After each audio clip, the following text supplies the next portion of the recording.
Hulle weet ek het al die jare die mense hard-time gegee oor hoeveel geld hulle spend by die matric balls en so weet ek het altyd gesê jare julle kan ons maar gaan study en julle spend 10, 20, 30,000 rand op 'n matric ball en dan het die kind nie eens 'n hoop vir niks jaar nie. Die kan gaat nie eens study nie because guys, let's be honest, first year of studies is about 30,000 rand. And if it doesn't cover everything, it definitely puts you on your way. But you know what I was thinking, obviously it raak nou weer matric ball season, so I am tempted to rehash that video.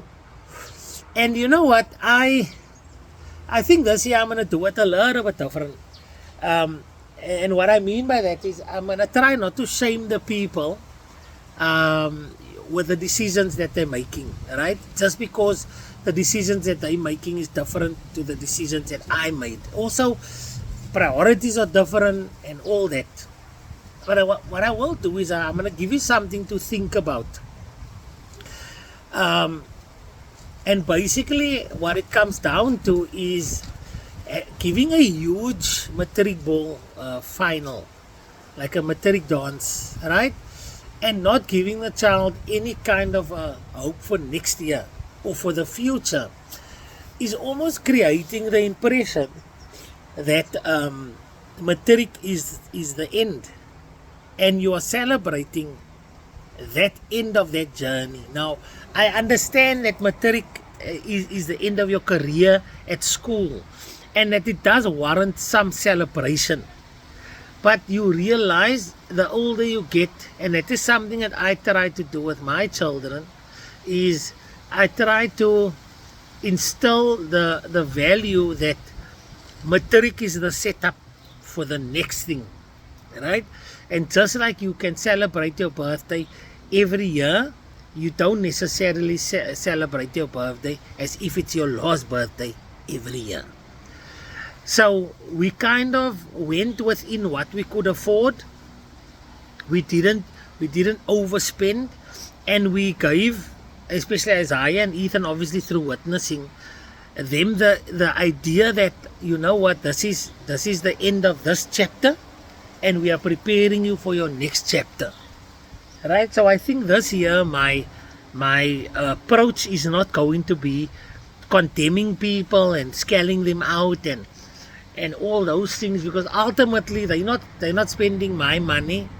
I don't have to watch their footage, and ultimately they have to make their own choices for their own lives. But I will say this, that if you are able to spend that big amount of money on a matric ball, then I think what you should do is take a little bit of that money and see if you can't get your child in some sort of course. Now, not all courses is degree courses. Isaiah, for instance, his mathematics marks wasn't good enough for him to get into the degree program outright. So what he's doing now is he's doing a higher certificate in business, and that sets him up for acceptance for doing his BCom marketing, what he wants to do. So where a degree would have taken me 3 years, it took me 3 years, it's taking him 4. And I'm glad that we held back a little bit on the spending, because now that additional knock that I'm taking financially is not knocking me that hard. Ideally, I would have liked him to focus a little bit more and get a higher mathematics mark so that he can be accepted in the BCom degree in the first place. It didn't happen that way, and that's how life is, right? The license was die eerste keer nie, and the lesson here is to work with the cards that you are dealt, staying positive and not being derailed by a little detour.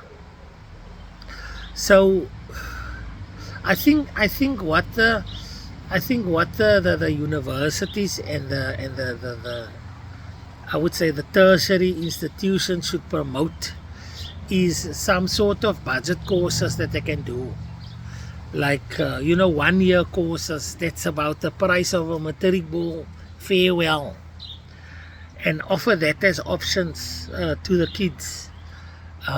Because I can tell you now, if you are applying for a job and it's entry level in sy net matriek agter jou naam versus somebody that, let's say, did a higher certificate in business, because that's a whole bunch of introductions. I think you will have a better chance of getting a job and starting at a higher salary. Me, for instance, I started as a merchandiser, and by the time I left the company that I was working for, I was a field manager, right? And so there's that option as well, right? I saw a post this morning of a girl that celebrated a long service award at ShopRite, and she started as a packer, and she's worked her way, through various positions, and she's doing well. So I think what we need to do is reprioritize things like, what are you doing next year, and taking away the idea that the matric is the end and you've come to the end of your journey. I think what we need to do is kind of relabel matric as being the beginning of your journey, because it's not nice to see. And I mean, you guys know I'm involved in many matric balls, whether it's through my friend Randall and his car that he makes available, or just people inviting me to celebrate the day with him.